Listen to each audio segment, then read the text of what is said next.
মেয়েদের ভালো হতে হবে, কিন্তু সব সময় সব পরিস্থিতিতে ভালো সেজে চলাটা বন্ধ করতে হবে। কারণ আমাদের সমাজ ছোটবেলা থেকে মেয়েদের মগজে ঢুকিয়ে দেয়, সব সহ্য করো, চুপ থাকো, মানিয়ে নাও, রাগ দেখিও না। কিন্তু কেউ এটা বলে না যে এই অতিরিক্ত ভালো মানুষের ফলটা একসময় ভয়াবহ হয়ে ওঠে। আপনি সব সময় যদি অন্যের আবদার মেনে নেন, তখন মানুষ আপনাকে আর মানুষ ভাবে না, ভাবে একটা অপশন বা বিকল্প। তারা ভাবে ওকে যা খুশি বলা যায়, ও তো কিছু বলবে না। কিন্তু চালাক মেয়েরা এই ভুলটা করে না। তারা জানে সব সময় ভালো থাকার মানে সম্মান পাওয়া নয়, বরং আত্মসম্মানকে দাওয়াত দিয়ে ঘরে আনা।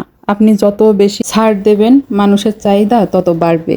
আপনি যত নরম হবেন, মানুষ তত আপনাকে পেয়ে বসবে। তাই মাঝে মাঝে না বলতে শিখুন। না বলা মানেই আপনি খারাপ হয়ে গেলেন না, না বলা মানে নিজের আত্মসম্মানকে রক্ষা করলেন।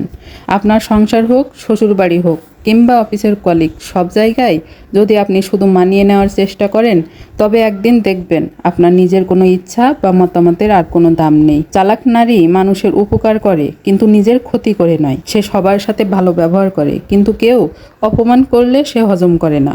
শুধুমাত্র সম্পর্কের ক্ষেত্রে যদি দেখেন, আপনিই বুঝবেন আপনি সব কম্প্রোমাইজ করছেন আর আপনার সঙ্গে অন্যরকম হচ্ছে। তাহলে থামুন। ভালোবাসা মানে নিজেকে শেষ করে দেওয়া নয়, নিজের একটা বাউন্ডারি তৈরি করুন। তাহলে পাশের মানুষগুলো বুঝবে আপনি আত্মরক্ষা করতে জানেন। নিজের জীবনকে একটু রহস্যময় করে তুলুন।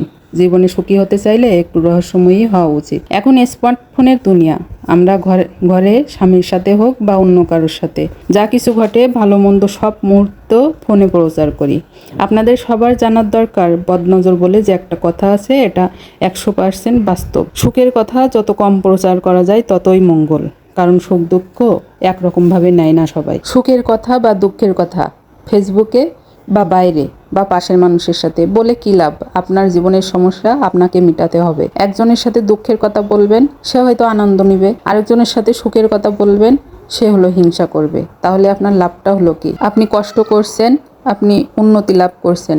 যখন আপনার সফলতা হবে, সফলতা নিজেই সবাইকে বলে দিবে, আপনাকে প্রচার করা লাগবে না। অন্যকে কেন নিজের সংসারে ঢুকতে দিবেন? গোপনীয়তা মানে মিথ্যা বলা নয়, গোপনীয়তা মানে স্মার্টনেস। নিজের মূল্য বা ভ্যালু নিজেকে তৈরি করতে হবে। মানুষ আপনাকে ততটাই সম্মান দেবে আপনি নিজেকে যতটা সম্মান দেবেন। চালাক নারীরা কখনো নিজেকে খেলনা মনে করে না। তারা নিজের সময়, শ্রম, অনুভূতি ও ইচ্ছার দাম দেয়। শুরু থেকে সে তার অবস্থান ঠিক করে নেয়। জীবনে যদি সুখী হতে চান, তাহলে এগুলো মেনে চলুন। আমরা বিয়ের পরপরই শ্বশুরবাড়িতে এসে ভেবে নিই সবার মন জয় করতে হবে, সবার সাথে ভালো ব্যবহার করতে হবে, সবাই যেভাবে চলতে বলবে আমাদেরকেও সেভাবে চলতে হবে। এই করে নিজের দামটা পুরোই নষ্ট করে ফেলি, বিপদে ফেলে দেই জীবনটাকে। এই যে সবার হুকুম পালন করা শুরু করে দেই আর সবাই হুকুম করাও শুরু করে দেয়, এই জন্য নিজের পরিস্থিতি, নিজের অবস্থান আর কখনো ঠিক করা যায় না। সেই অবস্থান থেকে উঠে আসা খুব কষ্টকর। এই জন্য যা করতে হবে ভেবেচিন্তে শুরু থেকেই করতে হবে। নিজেকে অত নগণ্য মনে করলে হবে।